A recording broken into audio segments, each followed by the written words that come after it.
আমার বয়স মাত্র ১৬ বছর। বয়স কম হলে কি হবে, আমি দেখতে অনেক সুন্দরী ছিলাম। পাড়ার ছেলেরা আমায় দেখে বাজে কথা বলত। একদিন আমার মা নানা অসুস্থ হওয়াতে নানার বাড়ি চলে গেল। বাড়িতে শুধু আমি আর আমার আব্বু। আব্বু বলল, আজ রাতে তো রুমে একা ঘুমাতে হবে না, তুই আমার রুমে ঘুমাবি। আমি বললাম, ঠিক আছে বাবা। তারপর রাতে খিচুড়ির সাথে ওষুধ মিশিয়ে আমায় খাওয়ালো। তারপর আমার সাথে বাবা সারা রাত ধরে। আমি ভাবতেই পারছি না, নিজের বাবা আমার সাথে। বাকি ঘটনাটি গল্পতেই বলছি। আমার নাম শিউলি।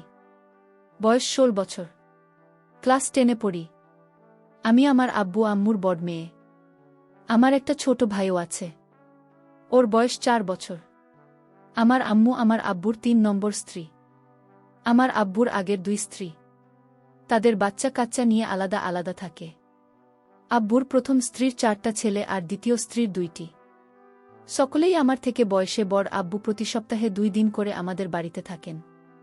সপ্তাহের বাকি দিনগুলো ওনাকে ওনার অন্যদের বাড়িতে থাকতে হয়। ওনার খুব বড় কাপড়ের বিজনেস আছে। আমার বয়স ১৬ বছর হলেও এই বয়সে আমার দেখতে অনেক লম্বা। গায়ের রংটাও ফর্সা। যখন আয়নায় নিজেকে দেখি তখন আমি নিজেই অবাক হয়ে ভাবি আমি এত সুন্দর। একদিন আমার আম্মু আব্বু হঠাৎ করে অসুস্থ হয়ে পড়লেন। ওর বাড়ি থেকে সকালে ফোন করে জানানো হলো। খবর শুনেই আম্মু আমার ছোট ভাইকে নিয়ে তড়িঘড়ি করে তাকে দেখতে নার্সিংহোম বেরিয়ে গেলেন। আমি বাড়িতে একলা রইলাম। আম্মু দুপুরের দিকে আমাকে ফোন করে বললেন যে ওর আব্বুর অবস্থা খুব খারাপ। তাই আম্মু আগামী ২৩ দিন হয়তো বাড়িতে ফিরতে পারবেন না, ওকে ওর আব্বুর বাড়িতে থাকতে হবে। আর প্রতিদিন নার্সিংহোম ঘর করতে হবে। আম্মু আমাকে আরও বললেন যে একটু আগেই তোর আব্বুর সাথে ফোনে কথা হয়েছে। তোর আব্বু কথা দিয়েছে যে আগামী ২৩ দিন ও রাতে বাড়ি ফিরে আসবে। তোর কোনো চিন্তা নেই, তোকে রাতে একা থাকতে হবে না। তবে রান্নাবান্নার ব্যবস্থা তো করতে হবে। সকালে তোর আব্বুর জন্য খাবার আর দুপুরের টিফিনটাও তোকে বানিয়ে দিতে হবে। যদি বাজার দোকানের দরকার হয় তাহলে তোর আব্বুকে বলবি, তোর আব্বু ব্যবসায় যাবার আগে তো দরকার মতো বাজার দোকান করে দেবে। আম্মু জানতেন যে আমি যেটুকু রান্নাবান্না জানি তাতে ২৩ দিন কাজ চালিয়ে নিতে পারব। রাতে আব্বাস থেকে ফেরার পর আমি আব্বুকে বললাম, আব্বু তোমাকে চা করে দেব। আব্বু বলল, তুই পারবি তো গ্যাস জ্বালিয়ে চা করতে? আমি হেসে বললাম, আমি এখন একটু একটু করে রান্নাবান্না করা শুরু করেছি, কোনো অসুবিধা হবে না। আব্বু বলল, অসুবিধে হলে বলিস, তাহলে হোটেল থেকে খাবার এনে নেব। আমি আব্বুকে নিরস্ত করে বললাম, তার কোনো দরকার নেই, আমি সব পারব। আব্বু খুশি হয়ে আমার মাথায় হাত বুলিয়ে বাথরুমে ফ্রেশ হতে ঢুকল। আর আমি রান্নাঘরে চা করতে ঢুকলাম। আম্মু থাকলে আম্মু আব্বুর জন্য চা করে। যা করতে গিয়ে মনে হলো আব্বু চায়ে কতটা চিনি খায় তা তো আমি জানি না। আমি তাই আব্বুর কাছে চিনি দেব সেটা জানতে বাথরুমের দিকে গেলাম। গিয়ে দেখি বাথরুমের দরজা খোলা। আব্বু কি যেন একটা করছেন লুকিয়ে লুকিয়ে। আর একটু কাছে গিয়ে যা দেখলাম তাতে আমার চোখ ছানাবড়া হয়ে গিয়েছে। দেখি আব্বু আমার জামাকাপড় ধুয়ে দিচ্ছে। আমি আব্বুকে বললাম, আব্বু তুমি আমার জামাকাপড় ধুয়ে দিচ্ছে কেন? আমি দিতে পারবো, তোমাকে কষ্ট করতে হবে না। আমি হতবাক হয়ে গেলাম আব্বুর কাণ্ড দেখে। সরল মনে আব্বুকে ডেকে বললাম, আব্বু কি করছো কি তুমি? ওগুলো আমিও কাচতে পারব তো? আব্বু বলল, ওগুলো থেকে তো ঘামের গন্ধ বের হচ্ছে। আব্বু প্রথমটায় কেমন যেন একটু থতমত খেয়ে গেল। আমি যে হঠাৎ এখানে চলে আসতে পারি তা হয়তো ভাবেনি। কিন্তু আব্বু কয়েক সেকেন্ডের মধ্যেই নিজেকে একটু সামলে নিল। আমি তো আব্বুকে কোনোদিন দেখিনি আমার কাপড় ধুয়ে দিতে। আজকে নাবদ কাপড় ধুয়ে দিচ্ছে। আমি ভাবলাম হয়তো বাড়িতে নেই, তাই আমার হাতের চাকে আব্বু খুব খুশি হল। আমরা একসাথে টিভি দেখতে বসলাম। টিভিতে একটা সিনেমা চলছিল। সিনেমাতে হঠাৎ একটা অদ্ভুত দৃশ্য দেখতে পেলাম। আর সেটা দেখে আমার ভয় করতে শুরু করল। আর আমি ভূতকে খুব ভয় পাই। আব্বু আমার ভয় দেখিয়ে নিজের আব্বুকে নিজেরই কেমন যেন অচেনা বলে মনে হতে লাগল। যে আব্বু আমাকে কষ্ট করে বড় করেছে, যে আব্বুর কাছে এটা ওটা বায়না করেছি দুষ্টুমি করলে বা পড়াশোনায় ফাঁকি দিলে, যে আব্বুর ধমক খেয়ে অভিমানে কান্নাকাটি করেছি, শরীর খারাপ হলে যে আব্বু আমার পাশে সারারাত ঘুমিয়ে থেকেছি, সেই আব্বুকে আজ হঠাৎ কেমন যেন অচেনা একটা বাইরের লোক বলে মনে হচ্ছিল। আব্বুকে আজ আমি অন্যরকম দেখতে পেলাম। ঝট করে উঠে পড়ে রান্নাঘরের দিকে হাঁটা দিলাম। আব্বুকে বললাম, আব্বু আমি একটু রান্নাঘরে যাচ্ছি।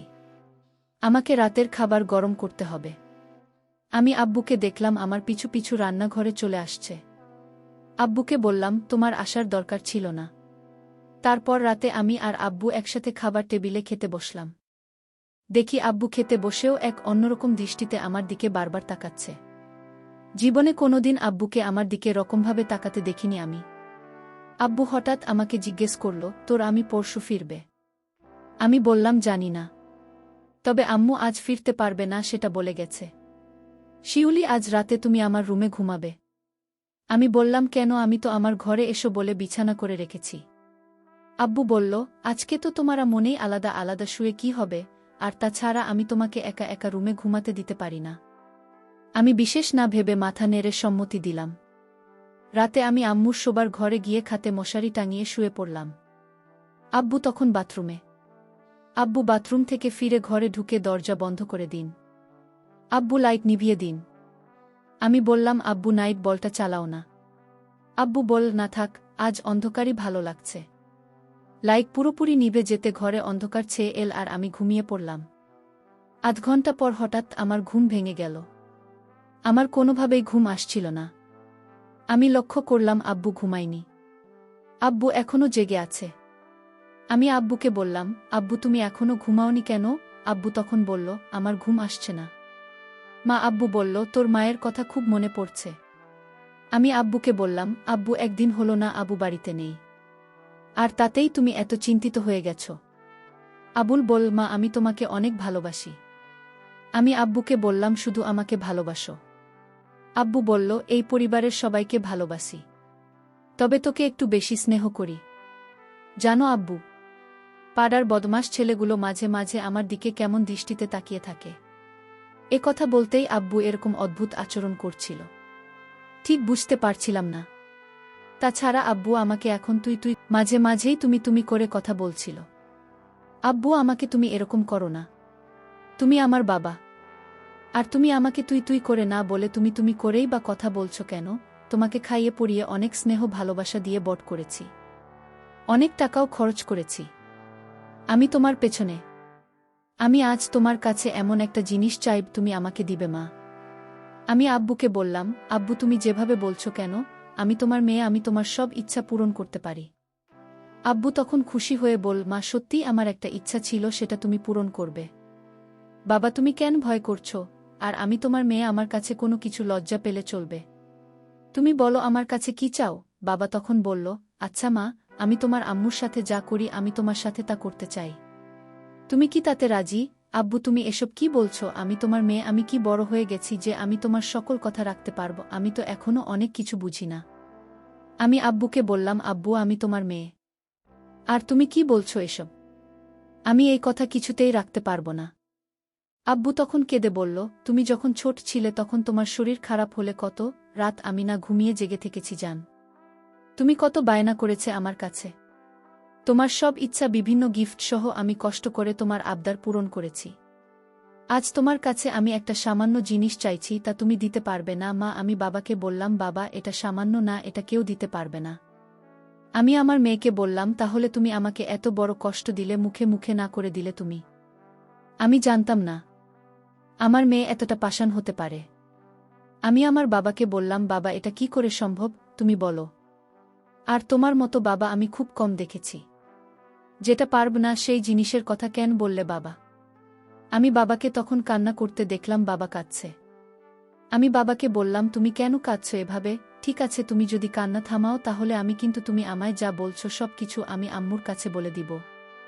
আমি তখন বললাম, না মা, এসব কি কাউকে বলা যায়? তুমি তোমার আম্মুকে কিছু বলো না। যদি তোমার আম্মুর কাছে আমার কথা বলো তাহলে তোমার আম্মু এ বাড়িতে আমার জায়গা দেবে না। তাই তোমার আম্মুকে এসব বলতে যেও না। তুমি কি চাও এই বাড়ি থেকে আমি দূরে কোথাও চলে যাই? আমার মেয়ে শিউলি তখন বলল, তাহলে আব্বু তুমি আর কোনোদিন এসব কথা বলবে না? আমি বললাম, ঠিক আছে মা, বলবো না। তবে আমার একটা অন্য কথা আছে, সেটা রাখবেন না? মা, আমি আব্বুকে বললাম, আব্বু তোমার এসব কথা ছাড়া আমি সব কথা তোমার রাখব। আমি বললাম, লক্ষ্মী মেয়ে আমার, তাহলে তোমার আম্মু কাল আসবে না, তুমি আর আমি বাড়িতে কাল আমরা দুজন থাকব। তাহলে আমি তোমাকে কাল হোটেল থেকে খাবার নিয়ে আসব তোমার জন্য। আমি বললাম, বাবা আমি তো রান্না করতে পারি, তাহলে হোটেল থেকে খাবার আনবে কেন? আমি বললাম, আম্মু তোমাকে আমি কষ্ট করতে দেব না তাই। আর তাছাড়া হোটেল থেকে খিচুড়ি খাই না অনেক দিন ধরে। তোমার তো খিচুড়ি অনেক প্রিয় তাই না মা? আমি বললাম, আব্বু হোটেলের খিচুড়ি আমার অনেক প্রিয় খাবার।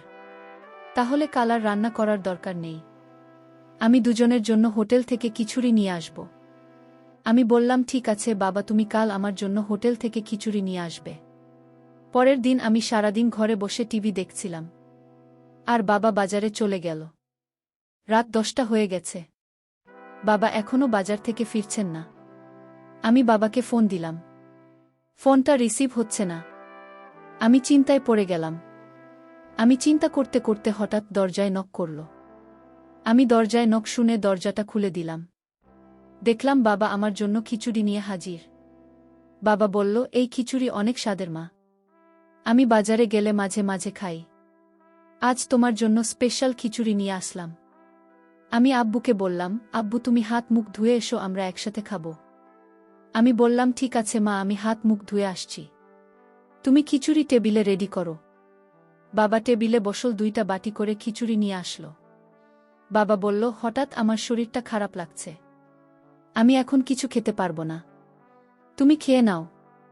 আমি বললাম, না বাবা, তোমার খেতে হবে, নইলে আমি খাব না। বাবা বলল, মা আমি অনেক খুশি হলাম, কিন্তু আমার খেতে ইচ্ছা করছে না। হঠাৎ কেন জানি আমি খেতে পারবো না মা। তুমি সবটুকু খিচুড়ি খেয়ে নাও। মা যদি পারো তাহলে আমাকে 1 গ্লাস ঠান্ডা পানি দাও। বাবার এই মক্কল আমি বুঝতে পারিনি। আসলে বন্ধুরা, বাবা কেন খিচুড়ি খেতে চাইল না তা যদি তোমরা জানো তাহলে তোমাদের হুঁশ উড়ে যাবে।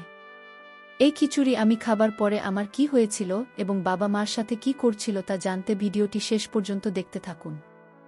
আর ভিডিওর মধ্যে এখানে একটা কথা বলতে চাই, আমি সবসময় তোমাদের জন্য খুব কষ্ট করে ভিডিও তৈরি করি। তাই ভিডিওতে কষ্ট করে একটি লাইক করে দাও। আর এরকম মজার মজার ভিডিও পেতে আমার চ্যানেলটিকে সাবস্ক্রাইব করে পাশে থাকবেন। যাই হোক বন্ধুরা, আমি সেই খিচুড়ি বাবার আদেশে খেয়ে নিলাম। খিচুড়িটা অনেক টেস্ট হয়েছে। আমার কাছে খুব ভালো লাগছিল, কিন্তু খিচুড়িটা খাওয়ার পর হঠাৎ আমার মাথা ঝিমঝিম করছিল। আমার চোখ দিয়ে অন্ধকার দেখতে পেলাম। আমি বাবাকে বললাম, বাবা আমার জানি শরীরটা কেমন করতেছে।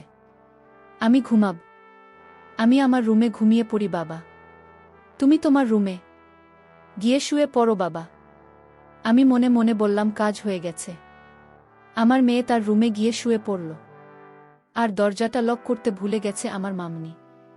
আমার মেয়ে তখন বিছানায় শুয়ে পড়ল। শুয়ে পড়ার সাথে সাথে ঘুমিয়ে গেল। আমি গভীর রাতের জন্য অপেক্ষা করতেছিলাম। রাত যখন 2টা বাজে তখন আমি আমার মেয়ের রুমে গেলাম। তারপর তার বিছানায় বসলাম। দেখলাম আমার মেয়ে নিষ্পাপ শিশুর মতো ঘুমাচ্ছেন। আমার মেয়েকে চাঁদের চেয়েও সুন্দর লাগছিল। আমি আমার মনের অজান্তে ভুল গিয়েছিলাম, এটা আমার মেয়ে। আমি যখন আমার মেয়ের দিকে তাকিয়েছিলাম তখন দেখলাম মেয়ে আমার খুব শান্তিতে ঘুমাচ্ছে। আমার মাথায় মাথায় বারবার জানান দিচ্ছিল, আজ তোমার সুযোগ, আজ তোমার এই সুযোগ কখনো চেয়ে দিও না, কারণ এই সুযোগ তুমি আর পাবে না। আর তাই আজ তোমার সময়। আমার মাথায় এই চিন্তা ভর করল। হঠাৎ লক্ষ্য করলাম আমার মেয়ে আমার দিকে তাকিয়ে রইল। মাত্র দেখলাম ঘুমিয়ে আছে। হঠাৎ চোখ খোলা, এক দৃষ্টিতে আমার দিকে রইল। আমি একটু ভয় পেয়ে গেলাম। আমার মেয়ে কি না কি মনে করে এত রাতে তার রুমে আমি আমার মেয়েকে বললাম, মা তুমি মশারি টাঙাতে ভুলে গিয়েছ, কিন্তু তোমায় মশাই থেকে বাঁচাতে আমি মশারি টাঙিয়ে দিতে আসলাম। দেখি আমার মেয়ে কোনো কথা বলে না, আমার দিকে এক পলকে চেয়ে রইল। আমি বললাম, তুমি কথা বলছো না কেন? আমার আরও একটা জোরে ডাক দিলাম, তুমি কথা বলছো না কেন? আমি আমার মেয়ের নাকের কাছে হাত দিয়ে দেখলাম সে নিঃশ্বাস নিচ্ছে না। আমি বুঝতে পারলাম আমার মেয়ে দুনিয়াতে নেই। আমার মেয়ে মারা গেছে। আমি চিৎকার করে কান্না করে বললাম, আমি কি করলাম? আমি আমার মেয়েকে নিজের দোষে দুনিয়া থেকে বিদায় করে দিলাম। আমি তো জানতাম না যে এই খিচুড়ি ছেলে মেয়ে মারা যাবে। আমি ভেবেছিলাম ঘুমিয়ে থাকবে, কোনো হুঁশ থাকবে না। এখন তো দেখি আমার মেয়ে মারা গেছে। আমার শাস্তি হওয়া উচিত। আমি এভাবে চিল্লাতে থাকি। প্রিয় বন্ধুরা, গল্পটি ভালো লাগলে অবশ্যই কমেন্ট করে জানাবেন। আর নিয়মিত এমন আলাদা স্বাদের গল্প শুনতে ভিডিওটিতে লাইক এবং চ্যানেলটিকে সাবস্ক্রাইব করে সাথেই থাকুন। আর হ্যাঁ, নোটিফিকেশন বেলটি অল করে রাখবেন। যাতে পরবর্তী গল্প সবার প্রথমে আপনাদের কাছে পৌঁছে যায়। ধন্যবাদ বন্ধুরা। ধন্যবাদ সবাইকে।